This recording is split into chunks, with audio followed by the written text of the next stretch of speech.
In the grim darkness of the far future, there are fates worse than death.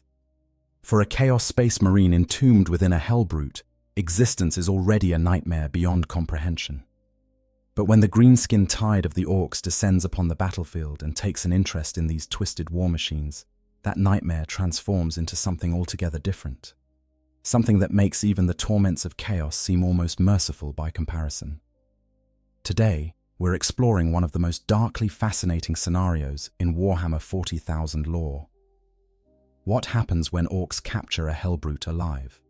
To understand the full horror of this situation, we need to examine both the nature of these corrupted dreadnoughts and the unique psychology of the Orks who would claim one as loot. This is a story of two kinds of madness colliding, of technology meeting brutality, and of a consciousness trapped between the malevolent intelligence of chaos and the chaotic enthusiasm of the greenskins.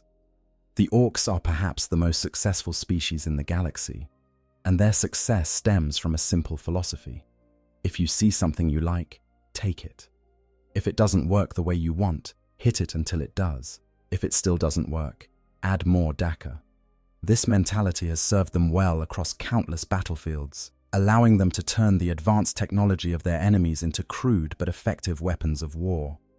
Ork mechboys possess an instinctive understanding of machinery encoded into their very genes, a legacy from the ancient brain boys who created them millions of years ago. This genetic gift allows them to cobble together weapons and vehicles from scrap that by all logic shouldn't function, yet somehow do, thanks to the subtle psychic field that all Orks generate. But a Helbrute represents something fundamentally different from a captured Imperial tank or a looted Space Marine transport. This is not merely a machine to be repainted and festooned with spikes. A Helbrute is a fusion of corrupted technology, warp-tainted metal, and the tormented consciousness of a Chaos Space Marine driven to the very edge of sanity.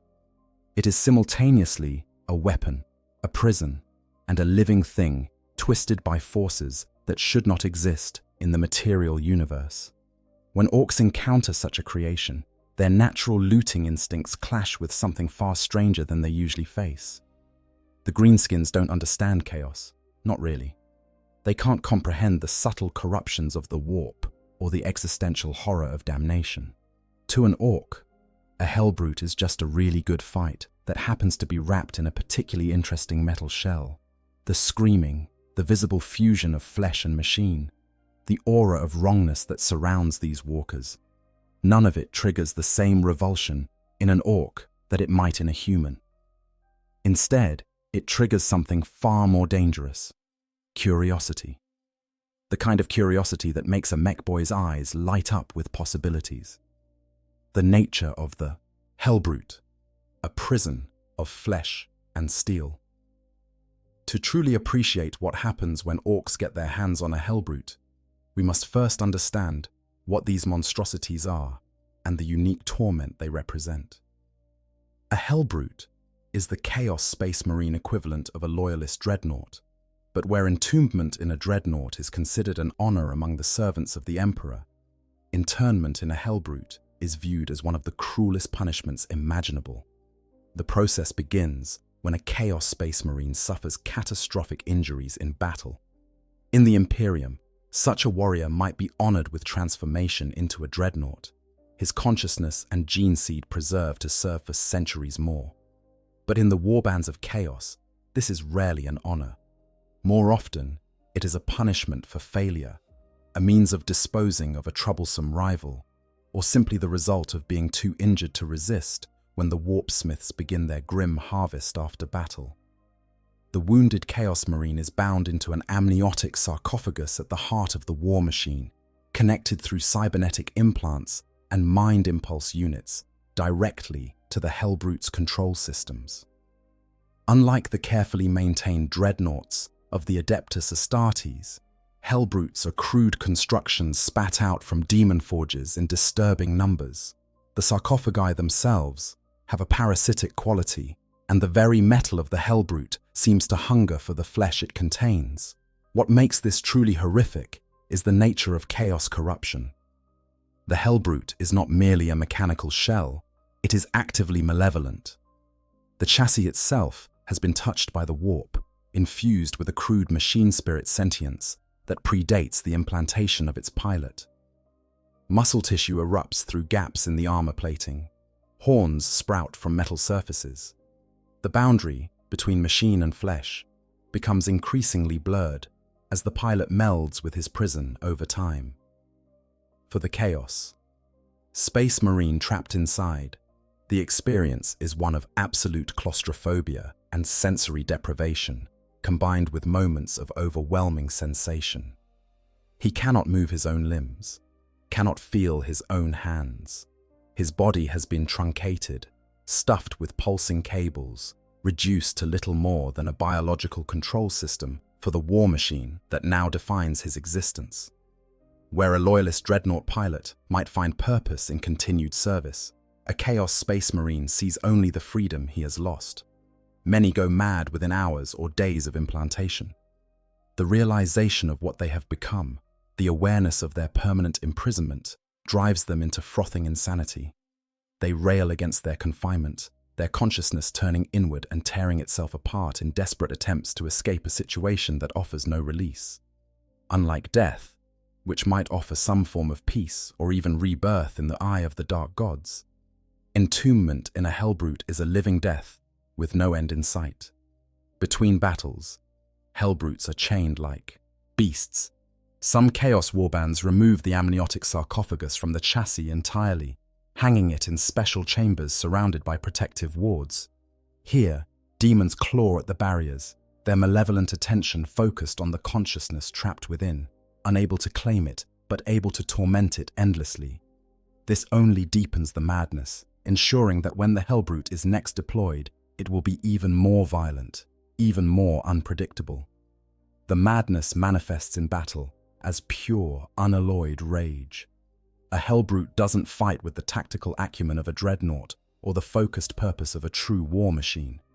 It attacks with the fury of a caged animal finally released, venting centuries of pent-up hatred on everything in its path.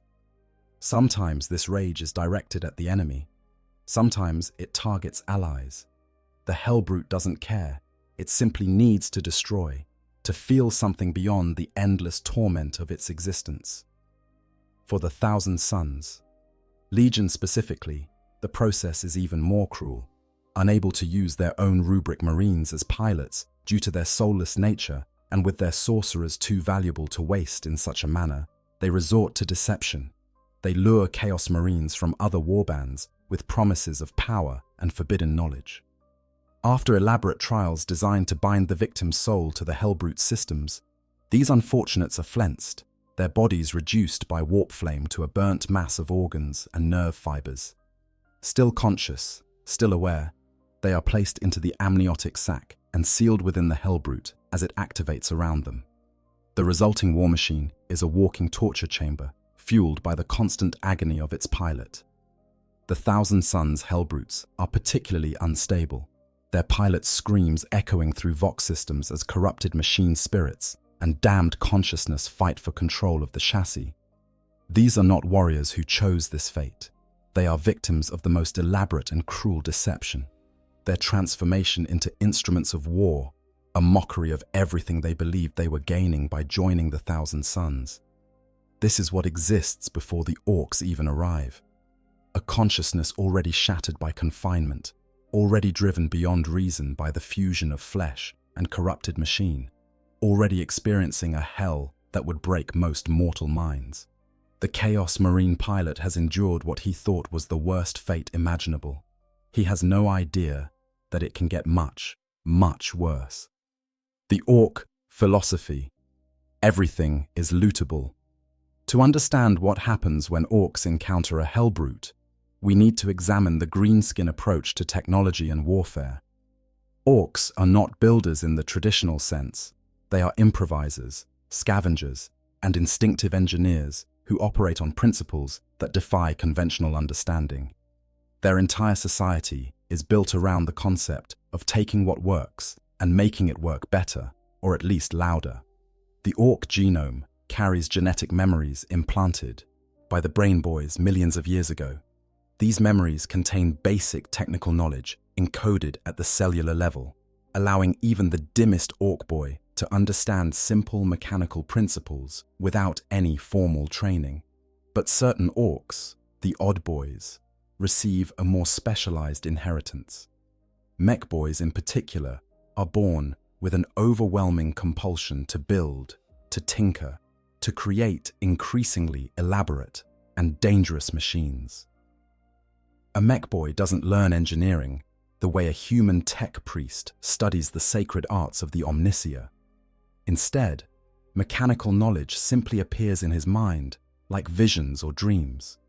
He sees weapons and vehicles in his sleep, understanding their function without understanding why he understands.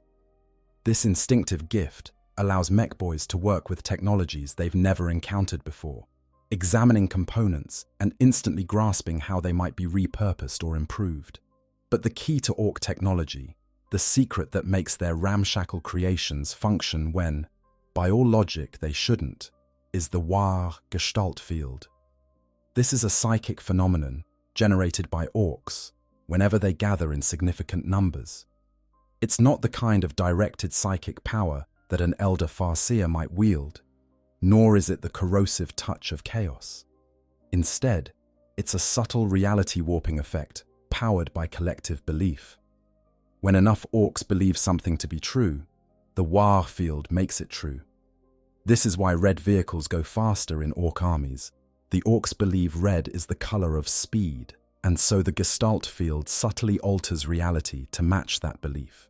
It's why orc weapons cobble together from scrap metal and hope somehow fire accurately enough to threaten space marines. The orcs believe their guns work, and in the presence of sufficient War energy, they do work. This doesn't mean orc technology is purely psychic, far from it. An orc weapon in human hands becomes nothing more than poorly assembled junk. But this is often because the human doesn't understand the crude but functional mechanism the mech created. Orc technology is real technology, brutally simple and absurdly overbuilt. But the Warg field smooths over the rough edges, makes the impossible tolerances work, and ensures that a gun, held together with hope and baling wire, fires when the trigger is pulled. The orcs' approach to looting stems from this fundamental understanding that everything is just raw material waiting to be improved. They are the undisputed masters of battlefield salvage in the galaxy. While the battle still rages, orc scrap teams wade through the carnage, collecting damaged or abandoned enemy vehicles. Mech boys pay handsomely in teeth for quality wrecks, seeing potential where others see only scrap. The Death Skulls clan has elevated looting to an art form. Their entire culture revolves around the acquisition and modification of enemy equipment. They believe, correctly in their minds, that looted gear is lucky, having already proven its worth by surviving the battle. A Death Skull. Mech boy can loot a vehicle, repair it with whatever materials are at hand, and have it ready for redeployment in the same battle where it was captured. The speed with which they work defies human understanding, driven by instinct and enthusiasm in equal measure. Blood axes, meanwhile, use looted vehicles for infiltration, painting them in crude approximations of Imperial colors and using them to get close to enemy positions before revealing their true nature. They understand, in their limited way, that deception can be as useful as direct assault. A blood axe warband might field entire formations of looted rhinos and chimeras, their orc crews barely contained within hulls designed for human operators. There's even an orc legend about a looter called Grabber Gutsbag who supposedly managed to loot Imperial titans. Whether this is true or merely wishful thinking amplified by countless retellings, it speaks to the orc mentality. Nothing is too big, too dangerous, or too well protected to be claimed as loot if you're brave enough and have enough boys to help you carry it. The modifications orcs make to looted equipment follow predictable patterns. Ranged weapons are judged primarily on the noise they generate and the size of their explosions. Rate of fire is always improved, usually by filing down safeties and bypassing governors. Bore diameter is increased through the application of enthusiastic hammering. Close combat weapons are valued for their size and choppiness, with energy weapons getting bonus points if they melt things impressively. Vehicles receive even more dramatic transformations. The first step is always a coat of red paint, because everyone knows red ones go faster. Then come the spikes, lots of spikes, attached to every available surface for both aesthetic and practical reasons. Boarding planks are welded on to facilitate the orc preference for close combat.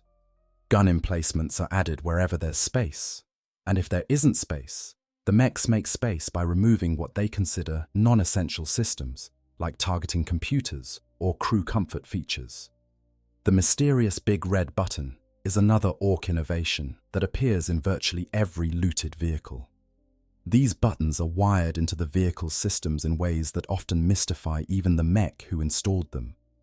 Pressing the button might increase speed, boost firepower, activate auto-welding repair systems, or cause a catastrophic explosion. The randomness is part of the appeal.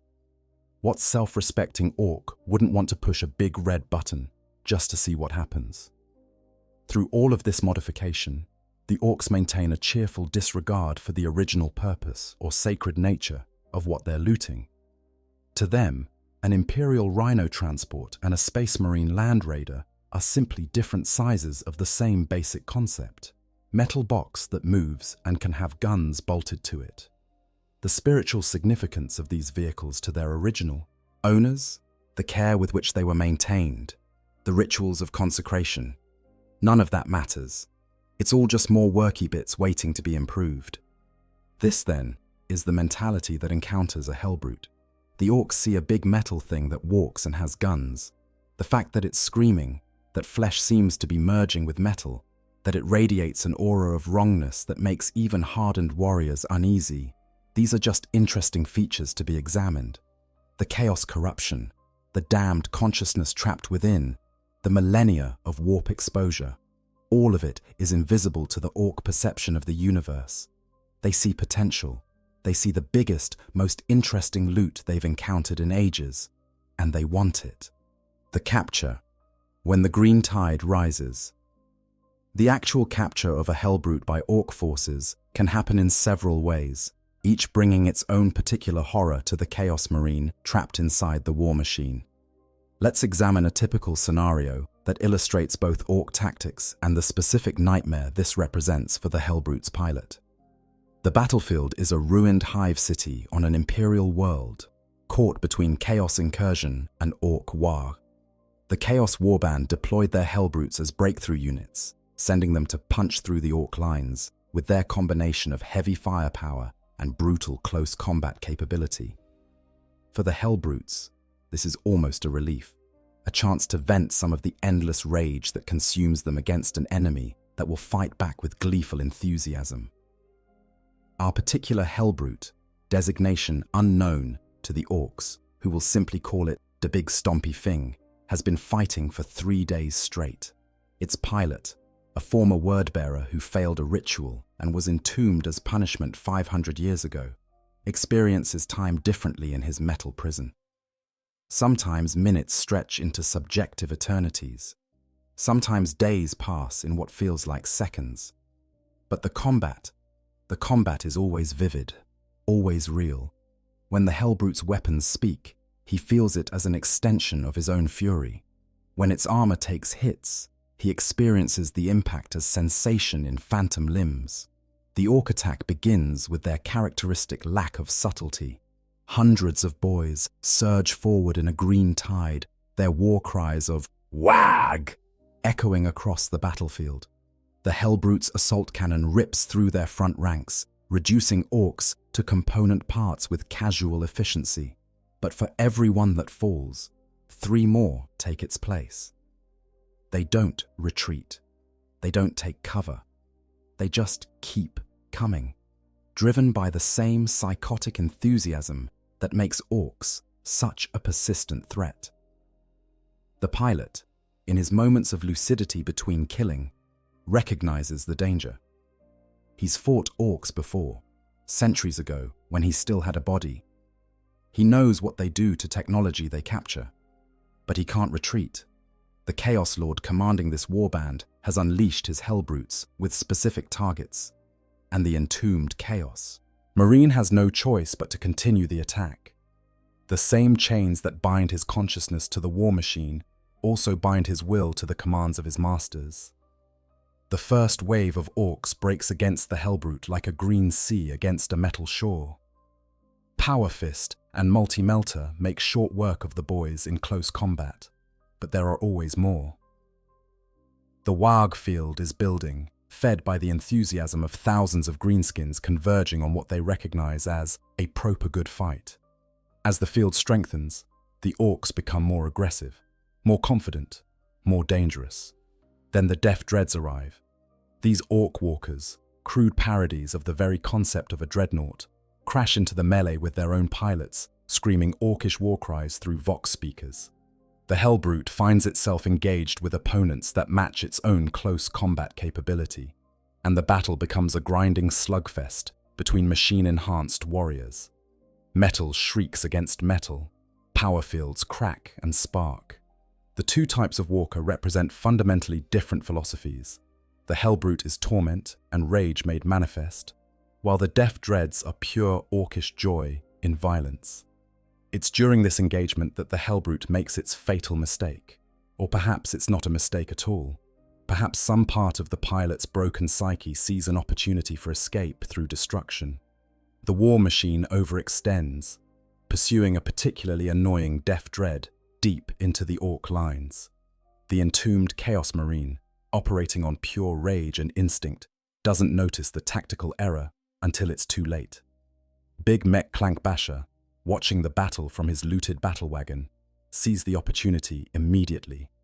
His mind, such as it is, works on instinctive pattern recognition rather than strategic planning. He sees a valuable piece of enemy equipment isolated from support, and every fiber of his being screams one word: loot. The mech starts barking orders to his mob, and the Orks respond with the coordination that only comes from shared enthusiasm for a really good idea. The trap closes with surprising efficiency. Tank busters emerge from rubble with rockets, not aiming to destroy, but to cripple. They target the Helbrute's legs, the joints where armor is thinnest. Multiple hits stagger the war machine, and when it tries to turn to face this new threat, more Orks pile on from behind. Literally pile on, dozens of boys throwing themselves at the Helbrute's arms, adding their mass to grapple the weapons in place. Inside the sarcophagus, the pilot experiences this as a growing sense of numbness spreading through his phantom limbs. The Helbrute's systems report damage, multiple critical failures cascading through its corrupt machine spirit. For a moment, he feels something approaching hope. If these Xenos destroy him completely, perhaps his torment will finally end. Death, true death, would be a mercy he hasn't known in centuries. But the Orks aren't trying to destroy their prize. As the Helbrute topples, brought down by sheer weight of numbers, Big Mech Clank Basher waddles forward with his power claw. The mech is grinning, his tusks gleaming in the smoke-filled air, seeing not a corrupted war machine, but a treasure trove of worky bits and interesting gubbins. He starts examining the fallen Helbrute with an expert eye, occasionally tapping on the armor plating with his claw to test its thickness. The Chaos Marine inside tries to activate his weapons one final time, tries to trigger some self-destruct mechanism that might spare him what's coming. But the Ork grappling has disabled too many systems. He can feel Gretchen crawling over the Helbrute's exterior, hear their high-pitched voices as they attach cables and chains. The horror of what's about to happen settles over him like a shroud. He will not be granted the mercy of destruction. He's being looted. The Orks rig up their salvage equipment with practiced efficiency. This isn't the first war machine they've captured, though it might be the strangest. Lift wagons are brought up, their crane arms extending to hook onto the Helbrute's chassis. The pilot feels the sensation of being lifted, dragged, transported like cargo. Around him, the sounds of battle fade as the Ork scavenge teams haul their prize away from the front lines. The journey to the Ork workshop is a nightmare of unfamiliar sensations. The Helbrute is designed to walk, to stomp, to crush enemies beneath its feet. Being dragged behind Ork vehicles, bouncing over rubble and debris, creates a persistent low-level agony as corrupted systems misinterpret the jostling as combat damage. The pilot's consciousness, usually able to retreat into dormancy between battles, remains trapped in full awareness, unable to escape the novel discomfort. During the transport, the Chaos Marine has time to think, and that might be the cruelest part. He knows what Orks do with looted equipment.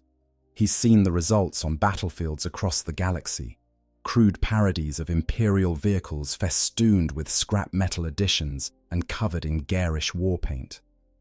The thought of his prison, this Helbrute that has been his existence for 5 centuries, being subjected to Orkish improvements, triggers a new kind of horror. He tries to imagine what they'll do, and every scenario his tortured mind conjures is worse than the last. Will they try to repaint the hull? The Helbrute's armor has fused with warp-touched flesh in places. How will they handle that? Will they attempt to add more weapons? The thought of Ork mechs hammering new gun emplacements onto his sarcophagus creates a visceral dread. Will they try to access the interior systems? The image of greasy Gretchen fingers poking around inside his life support mechanisms makes him want to scream. But worst of all is the uncertainty. Chaos is knowable in its way. The dark gods are cruel and capricious, but their nature is consistent.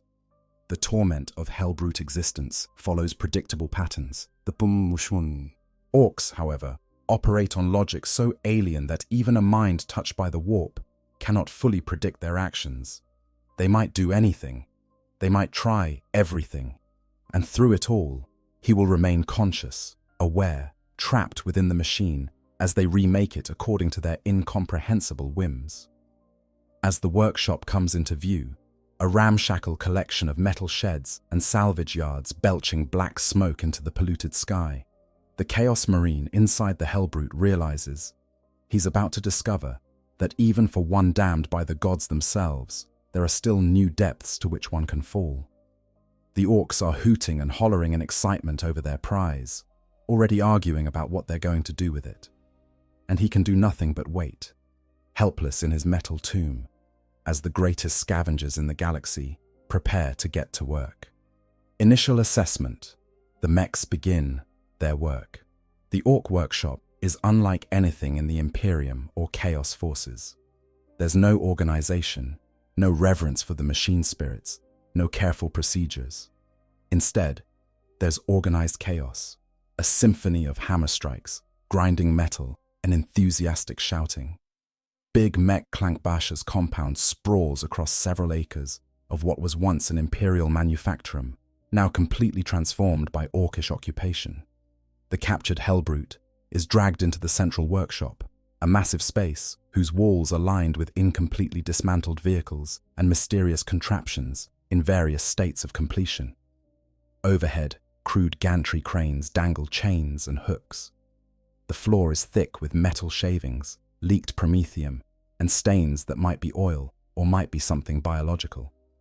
The whole place reeks of ozone, burnt metal, and the distinctive musk of Ork occupation.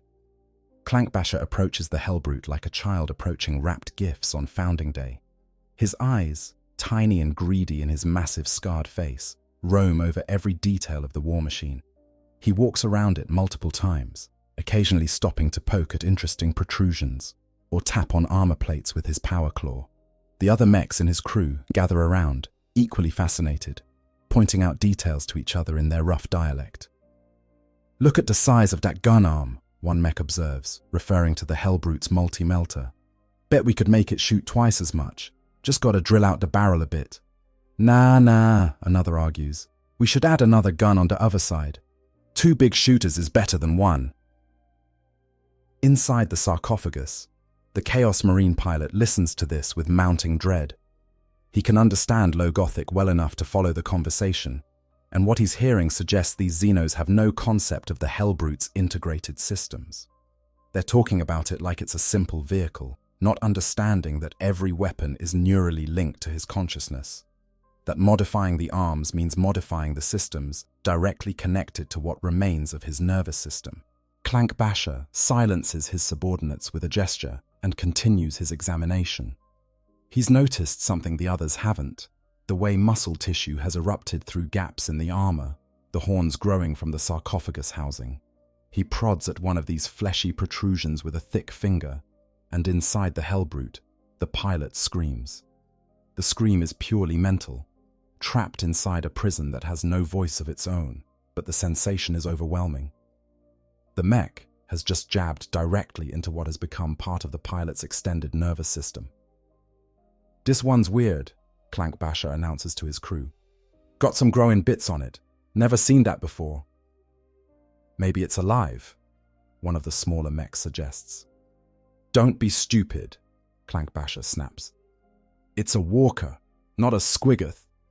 Though," he trails off thoughtfully, examining the sarcophagus more closely. "There might be something in there. Oi, someone get me a crowbar." The words send a bolt of pure terror through the Chaos Marine's consciousness.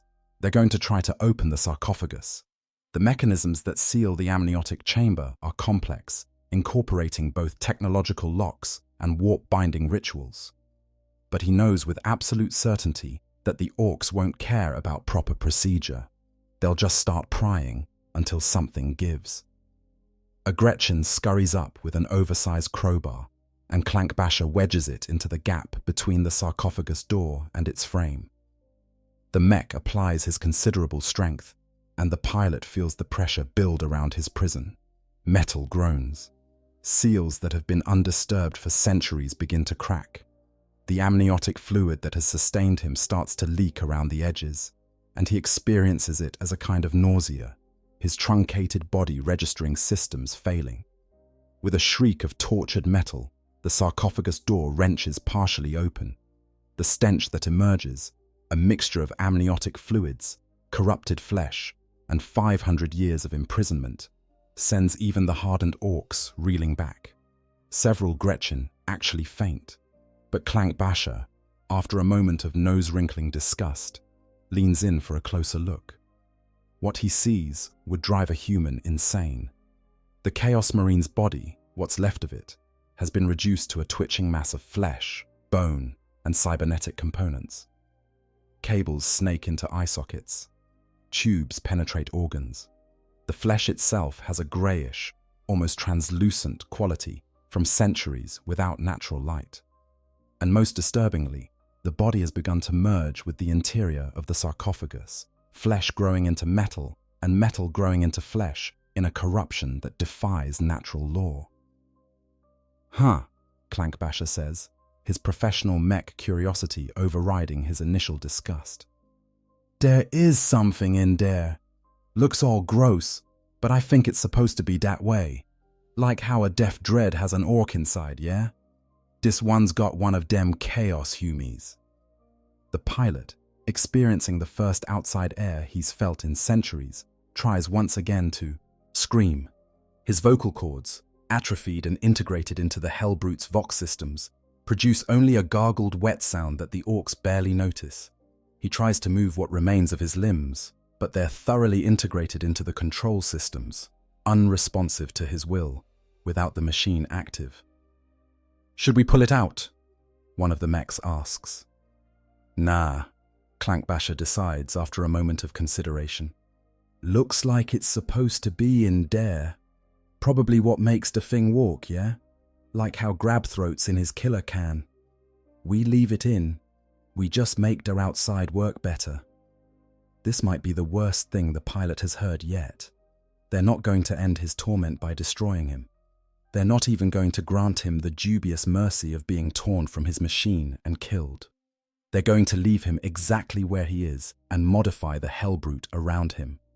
The sarcophagus door is wrestled back into something approximating closed, though the seal will never be quite right again. The mechs begin their proper assessment now, documenting, in their own chaotic way, what they're working with. They argue constantly about the purpose of various components, their understanding filtered through a uniquely orcish worldview. The multi-melter is obviously a shooter, they agree on that much. The power fist is a choppy bit, also straightforward, but the more complex systems baffle them, and rather than admit ignorance, they simply invent purposes. "Dis bit here," one mech declares, pointing at what is actually part of the Helbrute's cogitator array. "Dis is obviously the bit what makes it angry." "And dis," another adds, indicating the warp-corrupted chaos iconography covering one arm. "Dis is for looking scary. Pretty good idea, actually. Maybe we should keep some of Deza spiky bits." They start taking measurements, though their tools and methods would make an Imperial tech priest weep. A piece of string is used to measure the arm length. The height is estimated by having a Gretchen stand on another Gretchen's shoulders next to the Helbrute. The width is determined by the highly scientific method of having mechs stand arm to arm next to it and counting how many mechs wide it is. Throughout this process, the Chaos Marine experiences every measurement, every touch, every casual prod at his machine body as an invasion. His consciousness, forced into unbreakable integration with the Helbrute, feels it all.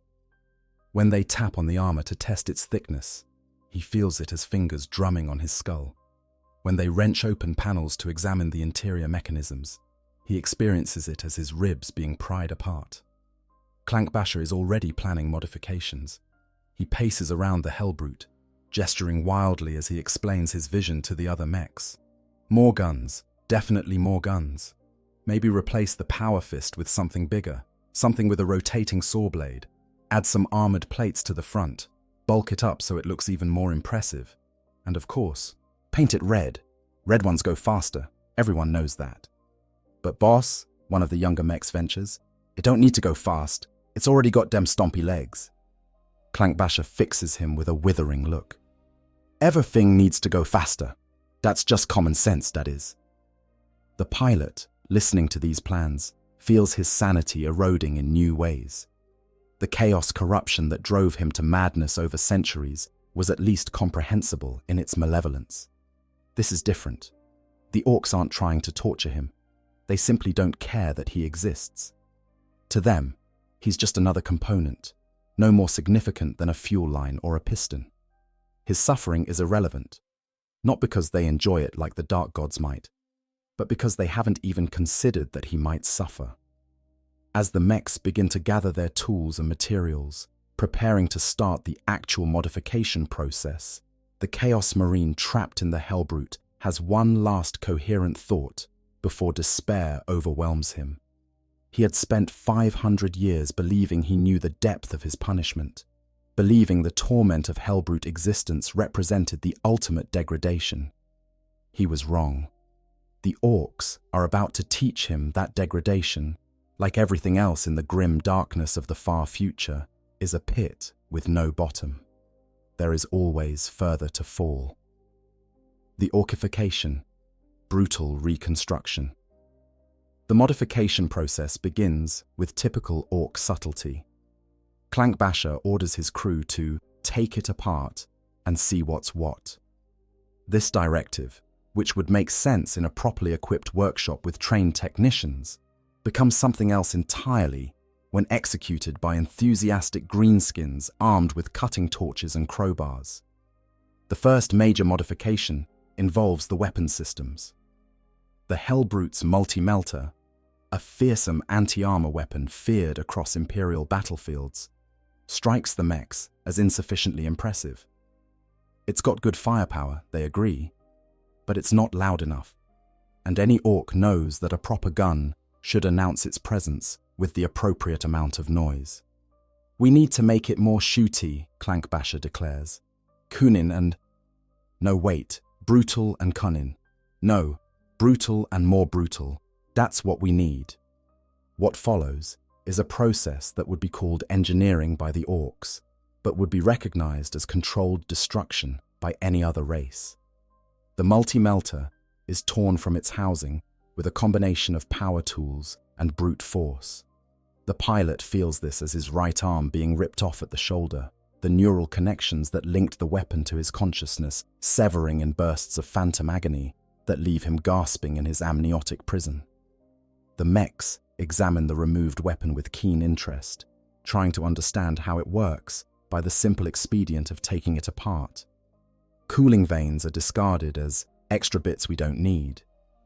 Safety mechanisms are identified as such and immediately removed because that's just stuff what makes it not work as good. The focusing array, carefully calibrated to concentrate the melter beam, is replaced with a larger one that Clankbasher just happens to have lying around from another project. When they reassemble the weapon, it's been significantly altered. It's now twice the size it should be, having been bolted to a frame meant for a battle cannon. The power requirements have been fixed by simply adding more fuel lines. Never mind that the Helbrute's power plant wasn't designed to handle this increased demand. And most importantly, it's been fitted with what the mechs call a proper noisemaker, a device that makes the multi-melter roar even louder when it fires. Reattaching this monstrosity to the Helbrute proves challenging. The original mounting points are insufficient for the increased weight, so the mechs simply weld support struts directly onto the chassis. These struts happen to pierce through into the sarcophagus in several places, creating new cable runs that bypass the Helbrute's original neural interface and integrate directly into the pilot's flesh. The Chaos Marine experiences this as skewers of red-hot metal being driven through his body. His truncated form, already a mass of scar tissue and cybernetic integration, now has crude Ork additions stabbed through it at random angles. The pain is constant and acute, different from the dull ache of centuries-old trauma.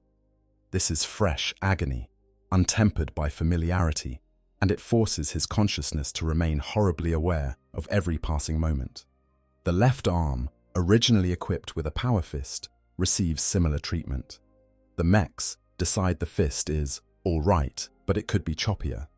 They remove the fingers, which they consider useless complications, and replace the entire hand assembly with a circular saw blade, salvaged from an Imperial industrial complex.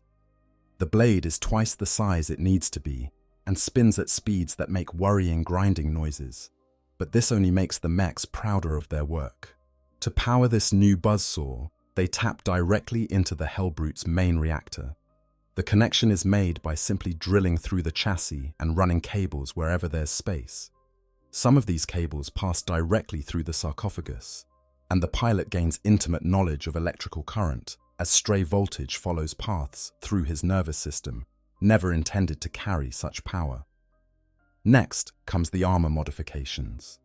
The Orks look at the Helbrute's existing armor plating and find it wanting.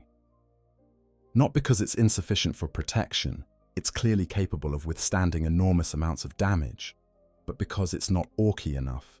It needs more bulk, more presence, more obvious toughness. They begin welding additional armor plates onto every available surface. These plates are salvaged from destroyed Imperial vehicles, Ork scrap heaps, and in some cases appear to be repurposed building materials. None of them fit properly, so they're hammered into approximately the right shape and welded in place with the kind of craftsmanship that values good enough over precise. The result is layers upon layers of mismatched metal, creating a patchwork appearance that adds hundreds of kilograms to the Helbrute's weight. The pilot feels each addition as a new burden, the strain on his machine body's servos and joints translated into his consciousness as muscle fatigue that never fades. The Helbrute was designed to handle its original weight distribution. This crude expansion throws off every calculation, making every movement awkward and inefficient. But the mechs aren't done. Because they're concerned about all this extra weight slowing down their prize, they decide it needs a bigger engine. The original power plant is still functional, running on a combination of conventional fuel and warp energy corruption.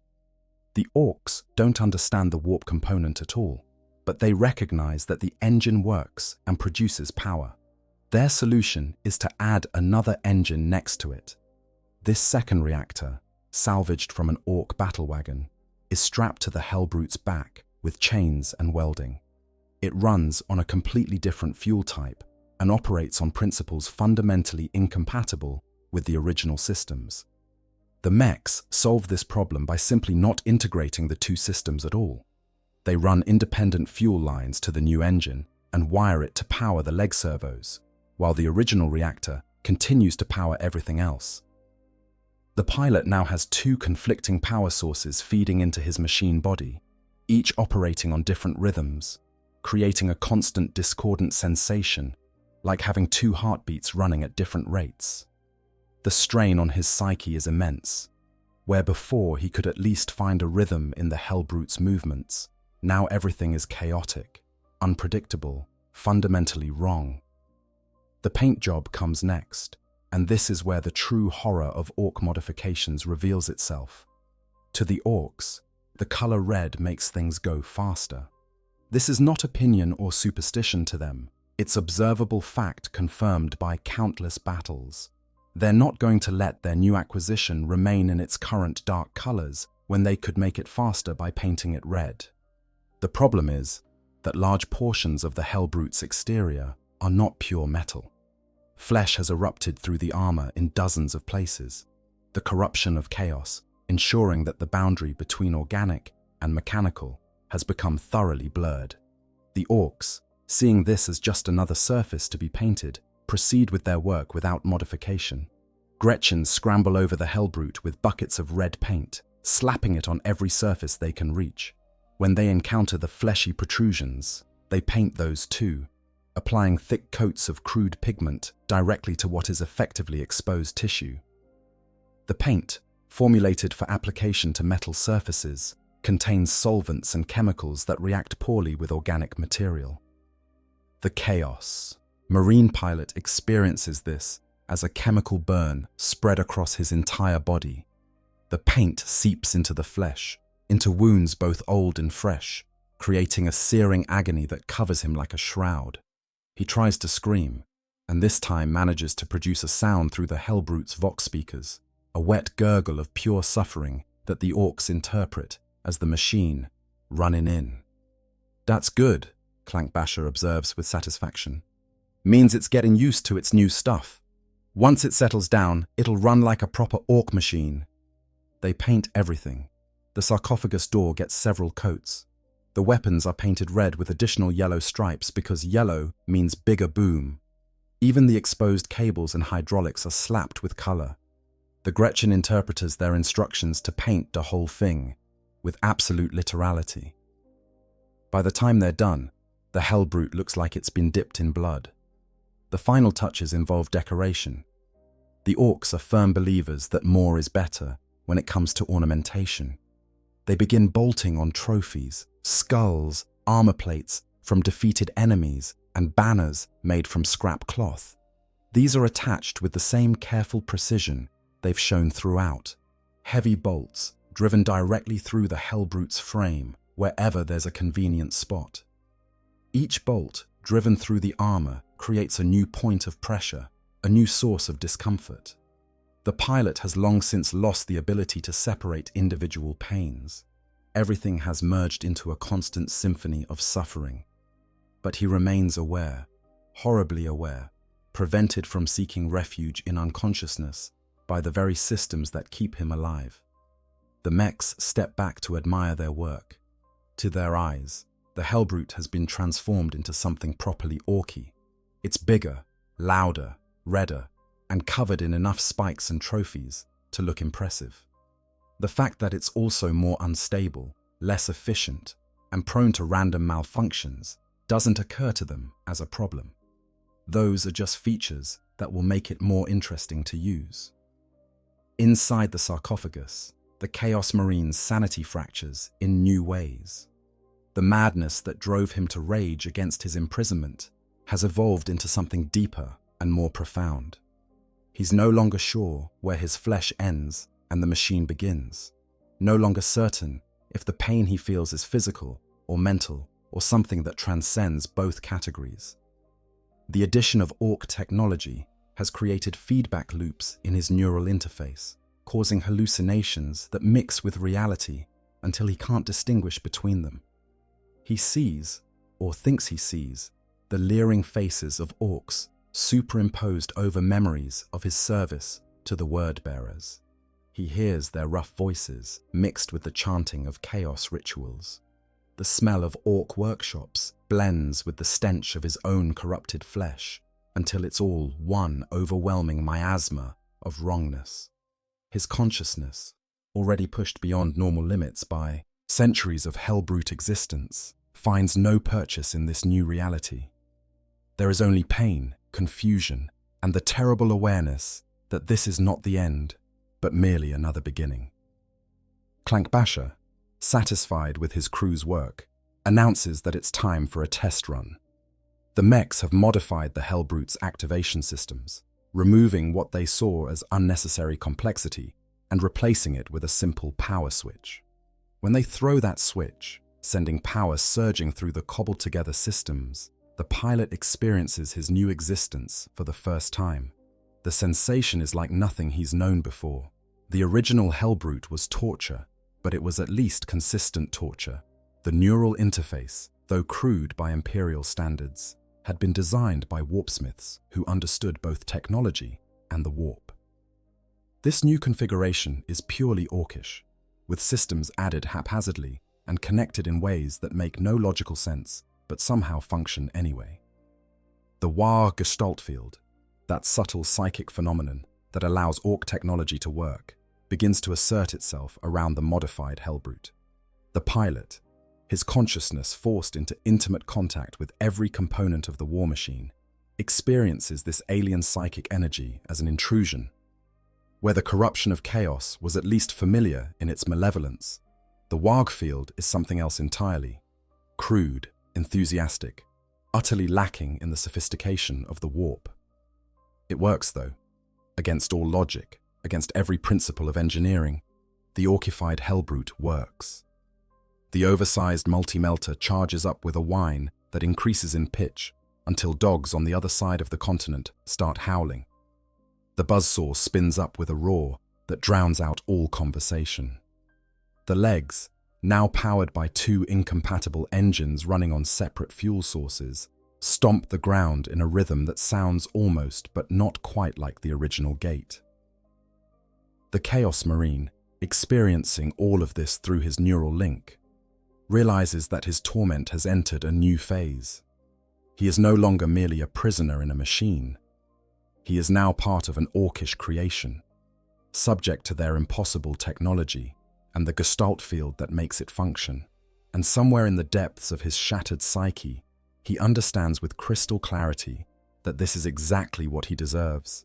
The dark gods have not abandoned him.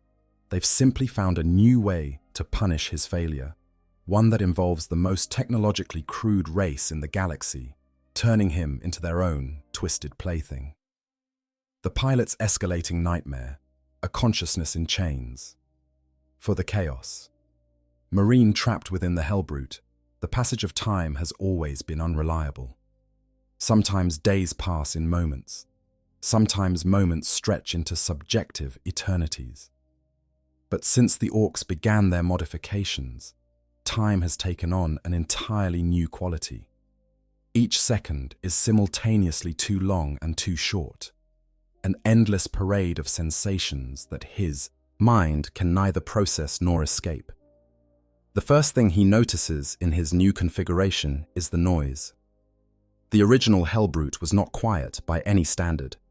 Combat walkers are not designed for stealth, but it had a certain mechanical consistency to its sounds. The hydraulics hissed at predictable intervals. The reactor hummed with steady purpose. The weapon systems charged with familiar whines and rumbles. These sounds had become a kind of comfort over the centuries, the audio backdrop of his imprisonment. The Orkified version is cacophony incarnate. The added engine runs at a different frequency than the original, creating a beat pattern that never quite synchronizes. The oversized multi-melter makes grinding sounds that suggest components rubbing together in ways they shouldn't. The buzzsaw produces a high-pitched shriek whenever it spins that resonates through the frame directly into his consciousness. And over it all, the random rattles and clanks of poorly secured Ork additions create an unpredictable percussion that never repeats the same way twice. This noise isn't just annoying. The pilot's neural interface means he experiences every vibration, every clash of metal on metal, as a sensation transmitted directly to his nervous system. The sound becomes feeling, becomes pain, becomes just another thread in the ever-growing shroud of suffering that defines his existence. He tries to filter it out, to retreat into the deeper layers of his psyche, but the Ork modifications have damaged some of the systems that allowed him that small mercy. He is trapped in full awareness, unable to escape even into the madness that had previously offered intermittent relief. The second new torment is the instability. The original Helbrute, for all its corruption and malevolence, was at least mechanically sound. The warpsmiths who created it understood the principles involved, and while they delighted in the suffering of the pilot, they wanted a functional war machine. The systems worked together because they were designed to work together, even if that design was motivated by cruelty. The Ork editions follow no such logic. The neural connections they've created by driving support struts through his body transmit signals that his brain was never meant to interpret. He receives feedback from the buzzsaw as if it's a limb, but it's a limb that spins at thousands of rotations per minute and cuts through whatever it touches.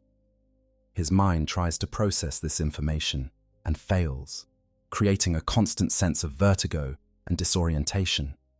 The dual engines create conflicting sensations of movement. The original reactor, powered by a combination of conventional fuel and warp energy, produces a rhythm that his consciousness has learned to interpret over centuries. The Ork edition, running on whatever volatile mixture Clank Basher considered fuel, operates on an entirely different cycle. The result is like trying to walk with one leg moving faster than the other, a constant struggle against his own body, except he has no control over either leg to begin with. Movement becomes a fresh nightmare. When the Orks power up the Helbrute for its first test, the pilot discovers that his machine body now responds to inputs in completely unpredictable ways. He tries to move the right arm, the one now equipped with the oversized multi-melter, and the response is delayed by 3 full seconds, while some Ork addition in the control pathway processes the signal through systems it was never designed to handle. Then the arm jerks forward with too much force, the added weight of the modified weapon throwing off all his carefully learned compensation. The left arm with the buzzsaw is even worse. The blade is always spinning when the power is on, the Orks having removed any kind of activation toggle in favor of just keep it going all the time. This means the pilot feels constant motion in his left arm, a sensation of endless spinning that makes him nauseous. When he tries to actually move the arm to swing the buzzsaw, the weight distribution is so wrong that the motion feels like trying to lift a building. The legs, subject to the influence of 2 separate power sources, sometimes work at cross purposes. The original reactor tries to maintain the Helbrute's learned gate pattern, while the Ork engine simply dumps power into the servos based on whatever Gretchen is currently manning the secondary controls. The result is a lurching, staggering motion that would be comical if it wasn't so agonizing for the consciousness experiencing it from the inside. Then there's the matter of the Warg field. The pilot had encountered this phenomenon before, centuries ago, when he still had a body, but always from the outside. He knew that Ork technology shouldn't work, but did, thanks to some kind of mass psychic effect. Experiencing it from within is entirely different and far more disturbing. The Gestalt field is not subtle. When enough Orks gather around the modified Helbrute, as they do frequently to admire Clank Basher's work, the pilot can feel their collective belief asserting itself on reality. The field pushes against the warp corruption that has been part of the Helbrute for so long. 2 incompatible realities trying to occupy the same space. He is caught between them, his consciousness forced to endure both simultaneously. The War energy has a quality to it that he's never experienced before. Chaos corruption is malevolent but sophisticated, operating on principles that a mind touched by the warp can understand. The Gestalt field is crude and enthusiastic, a blunt instrument of reality warping that works through sheer belief rather than understanding. It doesn't corrupt him so much as override parts of his corruption, creating pockets of functionality in systems that should be impossible. This creates bizarre feedback in his neural link. He'll try to move an arm, and the corrupted systems will respond one way, while the Ork-modified portions, powered by belief and hope and entirely too much fuel, respond in a completely different way. The resulting motion is a compromise between two incompatible sets of instructions, and his brain interprets this as a kind of seizure, a full-body spasm that he experiences but cannot control. The paint, that cursed red paint covering every surface, has additional effects beyond the initial chemical burn. As it dries and cracks under the stress of movement, flakes fall off and somehow find their way into gaps in the armor. These flakes work their way into the exposed mechanisms, into the fleshy protrusions, into his sarcophagus itself. He can feel them, tiny intrusions that he cannot possibly remove, each one a microscopic irritation added to the mountain of suffering he already bears. The trophies the Orks attach to his exterior create their own special torment. The skulls, both human and Xenos, rattle against the hull whenever he moves.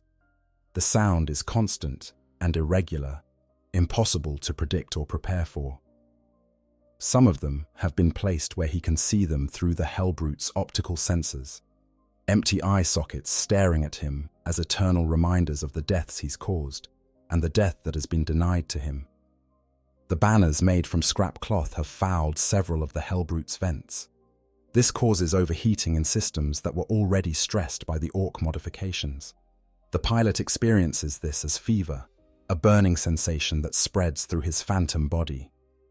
His actual physical form, trapped in the amniotic sac, cannot sweat or regulate temperature in any normal way. The heat builds and builds with no relief, cooking him slowly inside his own prison. Sleep, such as it was, has become impossible.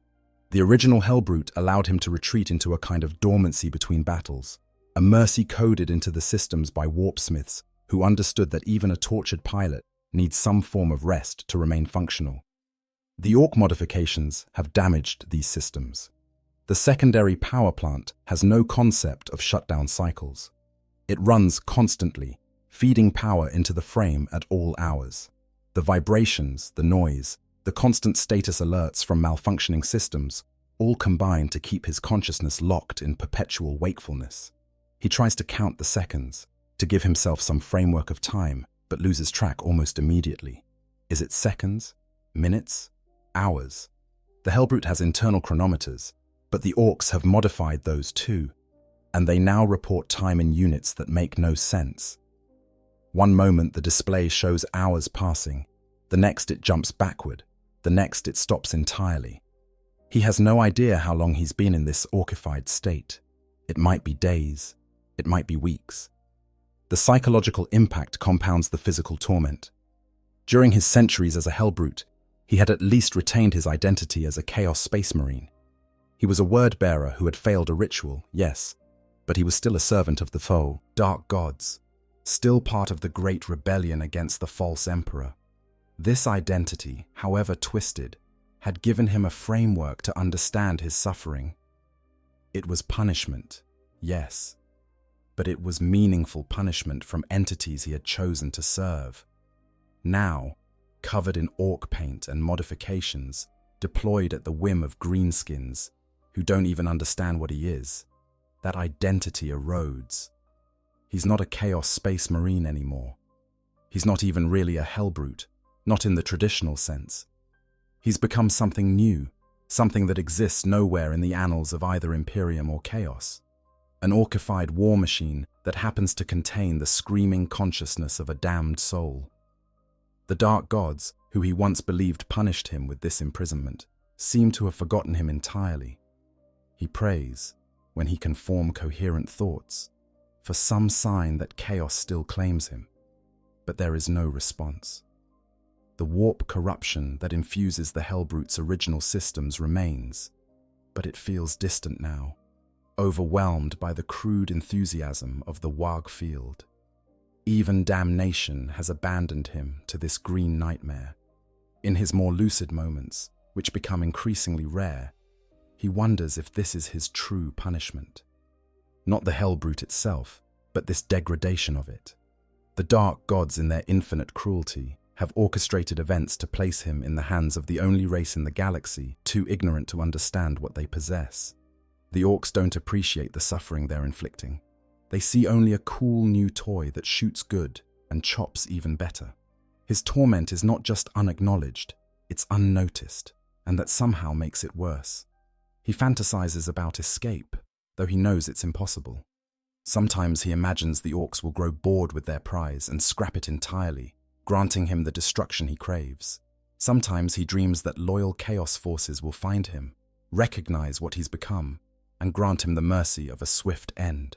Sometimes, in his darkest moments, he even hopes that Imperial forces might discover him and provide the cleansing fire of a melter blast that would end his existence. But none of these fantasies offer real hope. He knows, with the certainty of long experience, that he will continue. The sarcophagus will keep his body alive. The neural link will keep his consciousness chained to the machine. And the Orks, in their infinite ignorance and enthusiasm, will continue to use their new toy until it finally falls apart from the accumulated strain of their modifications. That might take years. It might take decades. Time has no meaning anymore, only the endless, present moment of suffering. The only question that remains is whether his mind will survive that long, or if he'll finally achieve the complete dissolution of identity that centuries as a Helbrute could not accomplish.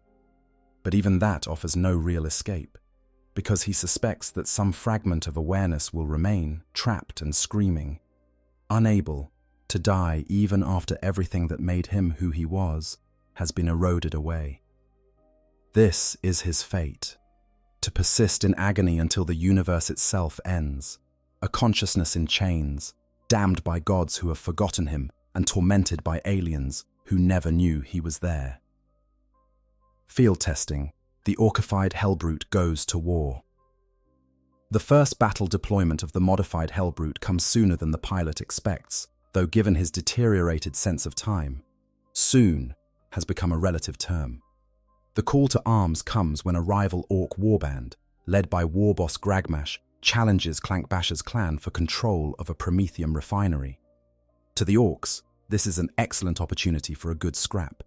To the Chaos Marine pilot, it's the beginning of a new phase in his nightmare. The Orks have given their prize a new name, the Spiky Stomper. The pilot finds this somehow more insulting than any torture the Dark Gods inflicted. 500 years of service to Chaos, thousands of battles fought in the name of the Word-bearers, countless enemies crushed beneath his Helbrute's feet, and he's been reduced to the Spiky Stomper, named with all the creativity of a particularly dim Gretchen. The activation sequence is nothing like the original Helbrute's procedures. There are no careful rituals, no gradual power-up while systems come online in controlled order. Instead, a Gretchen, designated as his crew, simply throws the Ork-installed power switch, dumping full power into all systems simultaneously. The pilot experiences this as being hit by lightning while simultaneously being dropped into ice water, every nerve ending in his truncated body firing at once. The dual engines roar to life, their conflicting rhythms immediately setting up harmonic vibrations through the frame. Status displays that once showed carefully calibrated system readouts now flash random numbers and symbols. One screen appears to be displaying the Ork glyph for fast over and over.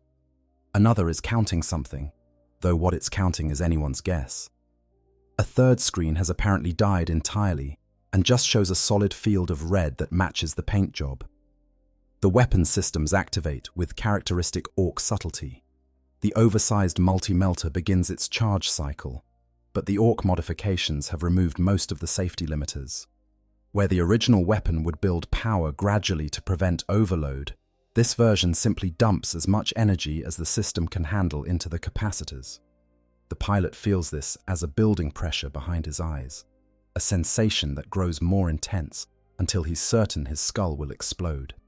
The buzzsaw, which never actually turns off, spins up to even higher speeds. The Gretchen operating the secondary controls has been instructed to make it go proper fast. And he interprets this with the literalism of his kind. He pushes the power lever as far forward as it will go, then keeps pushing until the lever breaks off in his hand. The buzzsaw screams like a thing alive, spinning so fast that it becomes a blur of motion that the pilot experiences as his left arm having been replaced with pure vibration. Movement proves to be every bit as awkward as the test runs suggested. The neural interface that once allowed him to walk with something approaching grace now transmits a jumble of conflicting signals. The original Helbrute systems tell him one leg is moving forward. The Ork editions insist both legs are stationary. The actual reality is somewhere between the two, and the result is a lurching gait that makes him look drunk. The other Orks gathered for the battle watch, Das Spiky Stomper, stagger out of the workshop with obvious approval. To them, the unstable movement looks proper Orky. The fact that it's clearly struggling with basic locomotion doesn't register as a problem. It just looks eager to get to the fight. Several boys start cheering and firing their weapons into the air in celebration, because that's what Orks do when they're excited. The march to battle is an ordeal in itself. The refinery is several kilometers away across rough terrain, and every meter of that distance is agony for the pilot. The original Helbrute had been designed with shock absorption systems to smooth out the worst of the ground irregularities. The Orks, in their wisdom, removed these as extra bits we don't need and replaced them with solid metal struts because dem's stronger. Every rock, every piece of debris, every slight variation in the ground level translates directly into his consciousness as a jarring impact. The sensation is like having every bone in his body broken and then walking on the fragments. The War field, growing stronger as more Orks join the march, provides some cushioning effect through sheer reality-warping belief. But it's not enough. Nothing is ever enough. The Orks around him are singing, if the discordant bellowing they produce can be called singing. It's a war chant about violence and looting, delivered with the tuneless enthusiasm that only Orks can muster. The noise is deafening, and the pilot experiences it through multiple audio pickups that the Orks have installed at random points on his exterior. The same song reaches him at slightly different times from different sensors, creating an echo effect that makes the already terrible music even worse. When they finally spot Gragmash's warband across the Prometheum fields, both sides immediately charge at each other with the strategic planning of drunk squigs. The Chaos Marine pilot, trapped in his Orkified prison, is swept along with the green tide. The Gretchen crew, safely ensconced in a cabin that the mechs welded to his back, shrieks commands that make no sense and pushes buttons with abandon. The battle, when it begins, is pure chaos. Ork fights Ork with the joyous enthusiasm of a race that views violence as the ultimate form of recreation. Shooters bark, choppers swing, and both sides fill the air with battle cries of "Wag!" The pilot is dimly aware that this is internecine fighting, greenskins killing greenskins over resource control, but the irony of his situation barely registers. He's being used by Orks to kill other Orks, a degradation that would have broken him completely if he weren't already so thoroughly broken. The first enemy to engage, the Spiky Stomper, is another Death Dread, this one belonging to Gragmash's forces. The two walkers crash together with a sound like an industrial accident. The Ork pilot in the enemy dread is having the time of his life, whooping with joy as his power claws tear into the Helbrute's armor. The Chaos Marine pilot experiences this as being mauled, metal teeth rending his flesh, except his flesh is scattered throughout the frame in ways that make the pain omnipresent. The Gretchen crew screams at him to shoot de git, and the pilot, having no choice, attempts to aim the oversized multi-melter. The targeting systems, originally slaved to his neural impulses, now incorporate so many Ork additions that aiming is more guesswork than precision. He thinks about where he wants to shoot, and the weapon swings in approximately that direction, overshooting by about 15 degrees before jerking back. When he fires, the experience is unlike anything in his centuries of existence. The original multi-melter had been powerful but controlled, a surgical weapon for removing armored targets. The Ork version is a howling abomination that dumps enough energy to power a small hab block into creating the biggest, hottest blast the components can manage without completely destroying themselves. The recoil, which the original weapon compensated for with sophisticated damping systems the Orks removed, nearly tears his right arm off at the mounting. He feels joints that shouldn't bend flexing to their limits. The heat bloom from the discharge is so intense that several of the red paint flakes ignite, creating small fires across his hull. The actual beam strikes the enemy Def Dread Center mass and converts a significant portion of it into superheated vapor. The Gretchen crew cheers. The Orks fighting nearby cheer. Even the dying enemy Ork, as his Def Dread's reactor goes critical and vaporizes him, dies making a sound that might be a laugh. Only the Chaos Marine pilot doesn't cheer, because he's too busy experiencing the backlash of firing a weapon that's drawing power directly from systems integrated into his nervous system. The sensation is like being electrocuted from the inside out. Before he can recover, another enemy closes in. This time, it's a mob of Ork boys who've decided that the spiky Stomper looks like a good fight. They swarm over him like ants on a corpse, trying to find weak points in the armor to exploit. The pilot feels them as insects crawling over his skin, an itching, tickling sensation that he cannot scratch because he has no hands, no body, only this prison that they're now swarming over. The Gretchen crew responds by activating the buzzsaw and spinning the entire upper body. The pilot has no warning before his torso suddenly rotates at high speed, the buzzsaw scything through the Ork mob like a grotesque lawnmower through grass. He experiences this as the worst motion sickness imaginable, his inner ear screaming that he's spinning while his visual systems provide conflicting data about which direction he's facing. Ork bodies and pieces of Ork bodies fly in all directions. Some of them stick to the buzzsaw, creating a gory decoration that the blade flings away only to collect more. The Chaos Marine, experiencing all of this through sensors that relay texture and resistance as if he's actually cutting through flesh himself, adds nausea to his growing list of torments. He can feel every impact, every moment of resistance as the blade finds bone or armor, and his mind translates this into the sensation of personally dismembering dozens of enemies. The battle rages for hours, and through it all, the orkified Helbrute continues to function. The Warg field, powered by hundreds of enthusiastic Orks who believe the spiky Stomper is the best thing ever, keeps systems working that should have failed. Fuel lines that leak are sealed by belief.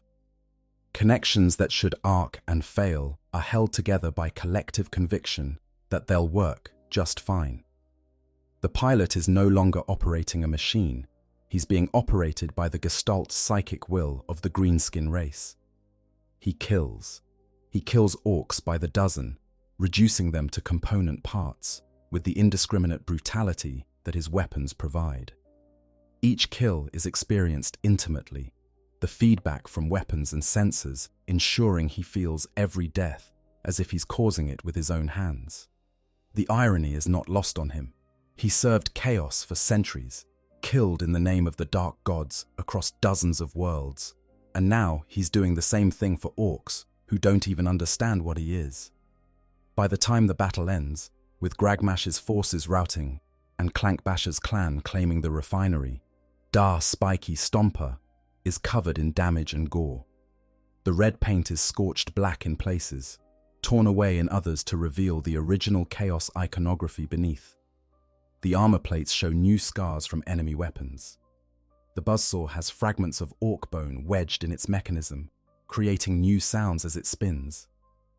The Gretchen crew emerges from their cabin whooping in triumph, completely unaware that the consciousness trapped in the machine below them has been screaming for the entire engagement.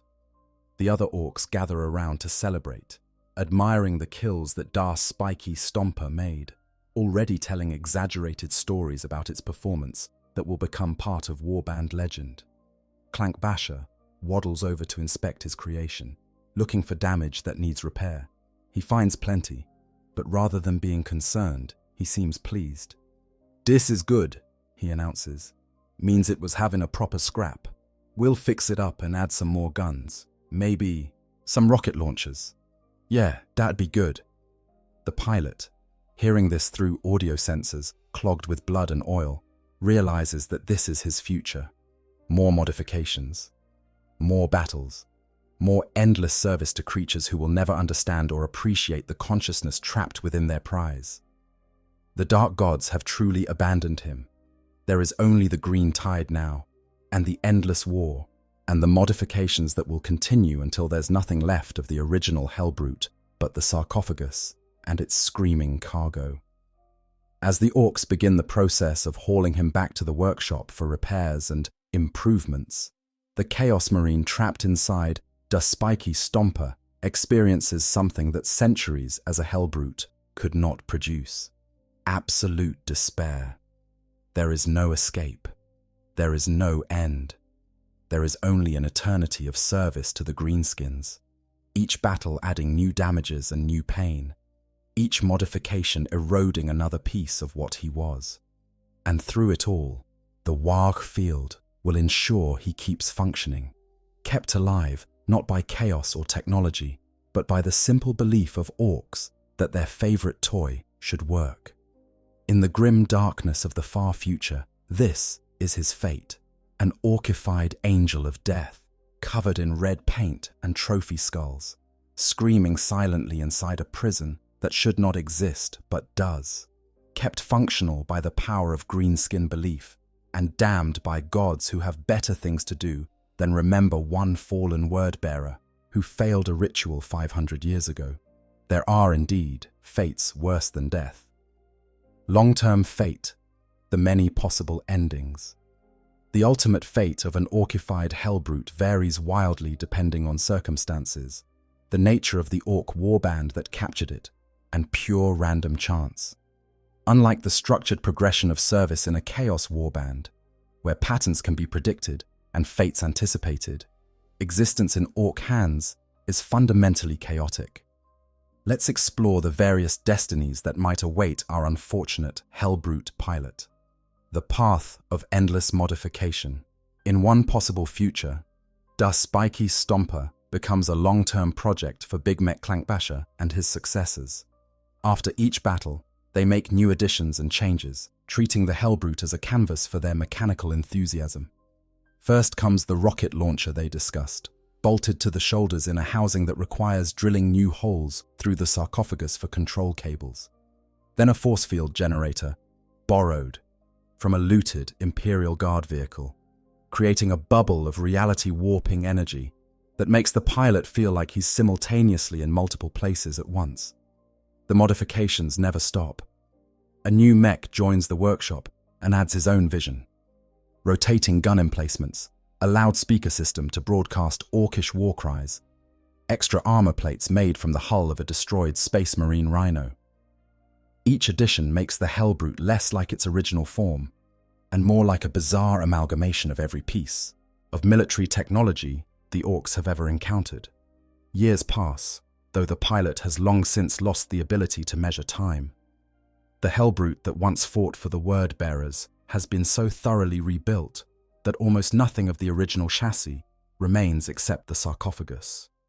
He is now a ship of Theseus, made of scrap and suffering, every component replaced, but the consciousness remaining trapped at the core. The cruel mercy of this fate is that the constant modifications keep breaking down the Helbrute's systems, forcing the mechs to rebuild them, and in that rebuilding, they occasionally reset damage or repair systems that had been causing unique forms of pain. It's not relief, exactly, but it creates variation in the torment. Sometimes he has different limbs, sometimes different weapons. Sometimes the neural interface works almost correctly for a few glorious hours before the next modification ruins it again. In this timeline, the pilot's consciousness slowly adapts to Orc ownership. Not in the sense of accepting it or finding peace. There can be no peace, but in learning the patterns. He begins to anticipate Clankbasher's design philosophy, to understand what the mech will want to add next. He starts to recognize individual orcs by their footsteps, their voices, their particular enthusiasms. It's a kind of Stockholm syndrome spread over decades, where the prisoner learns every detail of the prison because there's nothing else to learn. The War field becomes almost familiar. Where once it was an alien intrusion, now it's simply the medium through which he exists. The original chaos corruption hasn't disappeared. It's still there in the depths of the sarcophagus and the oldest components. But it's been so thoroughly buried under layers of orkification that it becomes background radiation rather than active torment. Eventually, if the Orks are successful enough in their campaigns, the Helbrute might even become something of a warband legend. The spiky stomper that's been with us longer than most of the boys been alive. The Orks tell stories about its battles, attributing to it feats of violence it may or may not have actually performed. The pilot becomes aware that he's achieved a kind of immortality, but it's an orcish immortality, remembered not for service to chaos, but for being a really good shooty-stompy thing. The catastrophic failure. In another possible timeline, the Ork modifications proved too much for even the Helbrute's robust construction to handle. During a particularly intense battle against Imperial forces, perhaps a Titan assault or a massed artillery barrage, the accumulated stress finally breaks critical systems beyond repair. It starts with small failures. A joint that's been reinforced too many times finally shears off under combat stress. A power cable, rerouted through improvised Ork additions, shorts out and starts a fire in the chassis. The pilot experiences these failures as parts of his body simply stopping, going numb in ways that are almost welcome after so long feeling everything. But the catastrophic failure comes when the dual reactor system that the Orks installed finally encounters a problem it can't overcome. The two power plants, never properly integrated, have been fighting each other for control of the systems for months or years. During a critical moment in battle, they both surge at once, doubling the power output through systems designed to handle only one reactor's worth of energy.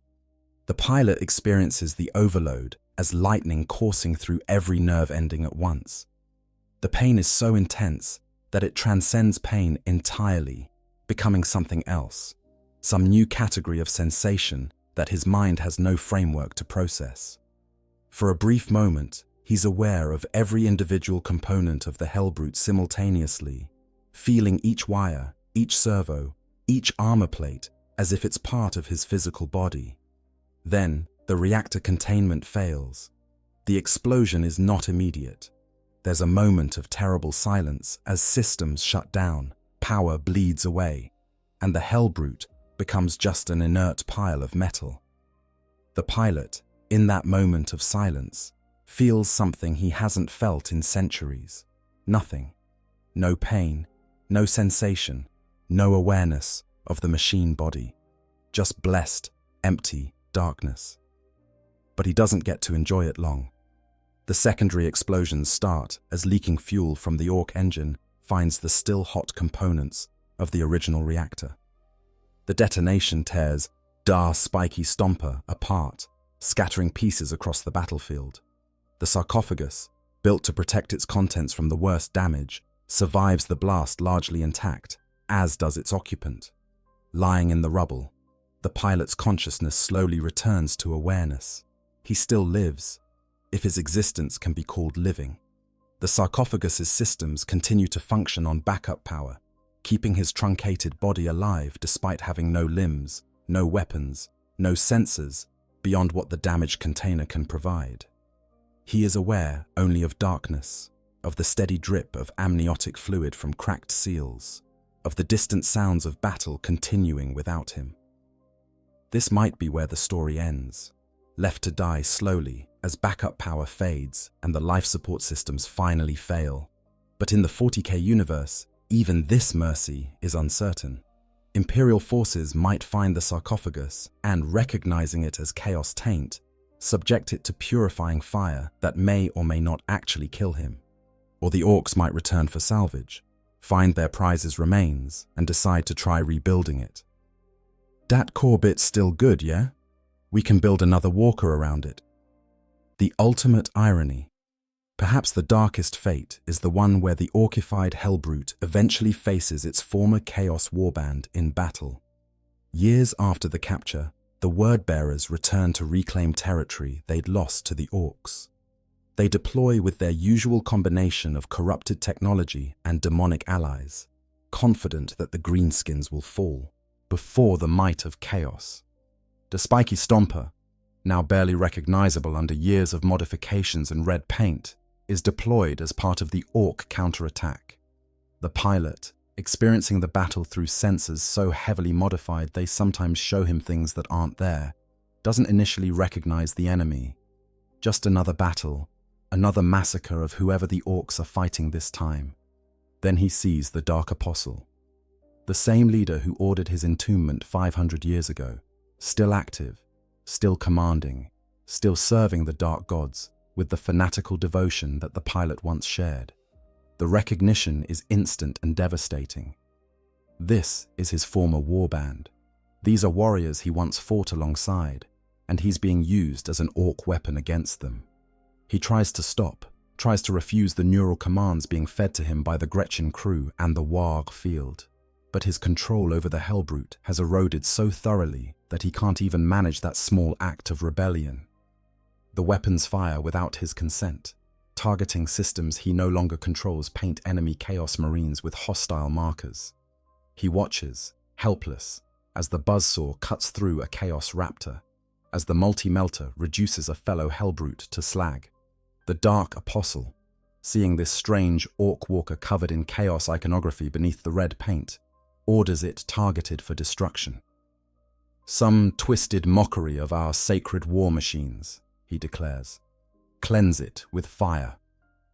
The word-bearers focus their attacks, and the pilot experiences the surreal horror of being killed by his own brothers in service, who don't recognize that the consciousness trapped in the Ork monstrosity is one of their own. But the Orks, their Warg field running strong, keep Dar Spiky Stomper functional despite damage that should cripple it. It keeps fighting, keeps killing Chaos Marines, and with each kill, the pilot's sanity fractures further. He's not serving Chaos anymore. He's not even serving the Orks, not really. He's simply functioning, a weapon with no allegiance, no purpose beyond the violence that defines every moment of his existence. When the battle ends, the Orks victorious through sheer weight of numbers and enthusiasm, the pilot is left with the knowledge that he has become everything the Dark Apostle accused the Imperium of being, a soulless machine without faith or purpose. The Dark Gods have not merely abandoned him, they've allowed him to become a weapon against their own forces. The final degradation is complete. The replacement. There's another possibility, one that requires examining Ork behavior toward their own walker pilots. When a Death Dread or Killer Khan becomes too damaged to repair, the mechs don't usually try to save the pilot. They just pull out what's left of the Ork or Gretchen, toss it aside, and find a new volunteer eager for the chance to become a walking weapon. There's always another volunteer. Being inside a walker is considered an honor among Orks, not a punishment. Applying this logic to the captured Helbrute leads to a particularly disturbing scenario. After enough battles and modifications, the sarcophagus itself begins to fail. The amniotic fluids leak faster than they can be replenished. The life support systems struggle to keep the pilot's truncated form alive. The mechs notice that Dar Spiky Stomper is becoming less responsive, moving sluggishly, weapons firing inconsistently. Clank Basher, examining the problem, eventually traces it back to the sarcophagus. "That thing in there," he says, referring to the pilot. "It's gone all wonky, not working right no more." He consults with a pain boy, the Ork equivalent of a surgeon, about whether they can fix it. The pain boy takes one look at the corroded, damaged interior of the sarcophagus and shakes his head. "Nah, boss, that's too far gone. Better to just pull it out and put something new in." The pilot, able to hear this conversation through the Helbrute's still functioning audio sensors, experiences a new kind of horror. They're going to remove him. After all these years, all this suffering, they're finally going to open the sarcophagus and pull out what remains of his body. This could be the end he's sought for so long, the release from torment. But the Orks have a different plan. They're not going to destroy what they remove. They're going to replace it. We need something what can control the walker, Clankbasher muses. Oi, find me a big orc what's gotten smashed up good but ain't dead yet. We'll stuff him in there instead. The process of removal is exactly as horrific as the pilot imagines. The mechs pry open the sarcophagus with crowbars and cutting torches, ignoring the alarms and warnings from systems designed to prevent exactly this kind of crude access. They reach in with their massive hands and start pulling out cables, tubes, and the cybernetic connections that have kept him alive and aware for so long. The pilot experiences his own extraction as being pulled apart, piece by piece. Each cable disconnected is a limb torn away. Each tube removed is an organ ripped out. The pain is indescribable, but worse is the knowledge that this isn't death, not yet. His body, what's left of it, is still technically alive when they haul it out of the sarcophagus and toss it onto a scrap pile. Lying in the garbage, no longer connected to the machine that has defined his existence for centuries, the former word-bearer finally begins to die for real. The process is slow, his enhanced physiology fighting to keep him alive even in this state. He has no eyes to see with. They were removed and replaced with cybernetic sensors centuries ago. He has no ears, no voice, no way to interact with the world. He's just a lump of corrupted flesh slowly succumbing to a combination of exposure, shock, and system failure. But before he finally expires, he's aware of the Orks working on the Spiky Stomper. They found their replacement pilot, a knob who got stepped on by an Imperial Sentinel and is too broken to survive without intervention. The Orks stuffed this unfortunate greenskin into the sarcophagus that was the pilot's home for so long, connecting Ork physiology to systems designed for human anatomy with predictable disasters that they solve through liberal application of hammering and welding. The last thing the Chaos Marine is aware of before finally, mercifully dying, is the Spiky Stomper, standing up with a new pilot, taking its first lurching steps, and the Orks cheering their success. The machine that was his prison, his torture chamber, his entire world for half a millennium, doesn't even notice he's gone. It just keeps functioning, now serving Ork purposes with an Ork pilot who volunteers for the honor that was the Chaos Marine's punishment. The body on the scrap heap eventually stops moving, stops living, and the consciousness that endured 500 years of torment finally finds peace in oblivion. But Da Spiky Stomper continues, a monument to Ork engineering and a reminder that in the grim darkness of the far future, even the damned can be replaced. Conclusion: the confluence of nightmares. The tale of an orcified Helbrute represents a unique intersection of horror in the Warhammer 40,000 universe. It combines the technological torment of Chaos Dreadnought entombment with the chaotic enthusiasm of Ork engineering, creating a situation that is somehow worse than the sum of its terrible parts. For the Chaos Space Marine trapped within, this represents the ultimate degradation. He began as a warrior devoted to the dark gods, powerful and purposeful despite his damnation. Entombment in a Helbrute reduced him to a weapon, stripped him of his body and agency, but at least it was punishment within a framework he understood. Service to chaos, even in torment, was still service to entities he chose to worship. The orcification of his prison strips away even that small dignity. He becomes a tool wielded by creatures too crude to appreciate the sophistication of chaos corruption, too ignorant to recognize the consciousness they're tormenting. The dark gods have not merely abandoned him, they've allowed him to become so degraded that even his damnation is diluted by layers of red paint and enthusiastic modifications. The Wow Gestalt field, that strange psychic phenomenon that makes Ork technology function, adds insult to injury. The pilot's existence is now sustained not by the dark power of the warp, but by the collective belief of greenskins that their toy should work. He is kept functional by the same crude enthusiasm that makes red vehicles go faster. His sophisticated corruption has been overwhelmed by simple-minded conviction, and somehow that makes it worse. For the Orks, meanwhile, the captured Helbrute is just another piece of loot. They don't understand what they have. They can't comprehend the centuries of torment represented by the consciousness in the sarcophagus.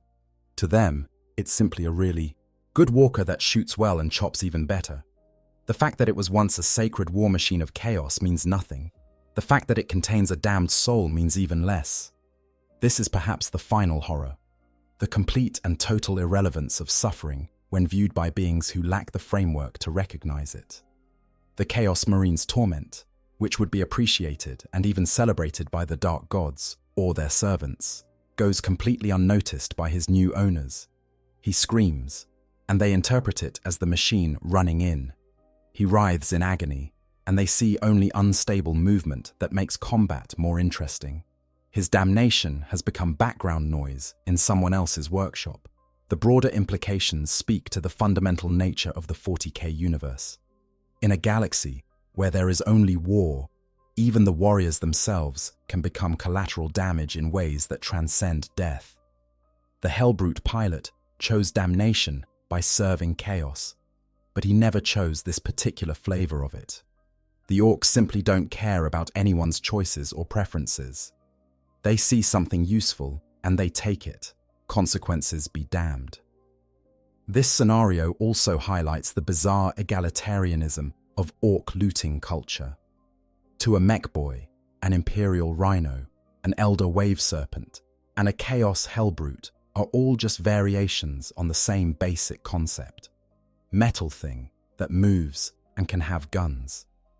The sophisticated differences between these technologies, the spiritual significance they hold for their original owners, the centuries of tradition and craftsmanship they represent, none of it matters. Everything is reduced to raw material for the next project. The WH field itself demonstrates how the Orks reshape reality to match their expectations. They believe their modifications will work, and so they do, even when they violate every principle of engineering and physics. The captured Helbrute becomes simultaneously more and less than it was, transformed by layers of crude improvements that should cripple it, but instead create something new and terrible. There's a dark irony in the fact that the Orks, the most technologically unsophisticated major faction in 40K, can in some ways achieve results that rival the Adeptus Mechanicus or the Warpsmiths of Chaos. Not through understanding or careful application of principles, but through sheer, unshakable conviction that things should work the way they want them to. The Gestalt field is the ultimate expression of this. Reality itself bends to accommodate their beliefs when enough Orks gather together. For the Chaos Marine pilot, this means he's been integrated into a system that operates on principles fundamentally opposed to everything he knew. Chaos is sophisticated in its corruption, operating through complex rituals and carefully cultivated allegiances. The WH field is blunt and direct, reality bending through mass conviction rather than arcane knowledge. He exists at the intersection of these incompatible systems, torn between the corruption of the warp and the crude enthusiasm of the green-skin psychic Gestalt. The various possible endings we've explored all share a common theme. There is no good outcome for the trapped consciousness. Whether he's eventually destroyed in battle, exploded by catastrophic failure, replaced with an Ork pilot, or endures decades of continuous modification, none of these fates offer release. Even death, when it finally comes, is anticlimactic, a quiet ending to centuries of torment that the universe barely notices. This is perhaps the most appropriate conclusion for such a tale in the 40K setting. The universe is vast and uncaring, and individual suffering, no matter how intense or prolonged, is just statistical noise in the eternal war. The Chaos Marine believed his service to the dark gods gave his existence meaning, even in torment. But the Orks demonstrate that meaning itself is arbitrary, that significance can be stripped away as easily as paint from a looted hull. The Orkified Helbrute stands as a monument to the brutal egalitarianism of the 40K universe. In the end, everything is just material to be used, broken down, and repurposed according to the needs of whoever holds power in any given moment. Chaos Space Marines, Imperial tanks, Eldar vehicles all become indistinguishable in the hands of enthusiastic mechs who see only potential for more Dakar. And somewhere in the galaxy, at this very moment, another Helbrute is being captured by another Ork warband. Another Chaos Marine is experiencing the first horrible realization that his torment has only just begun.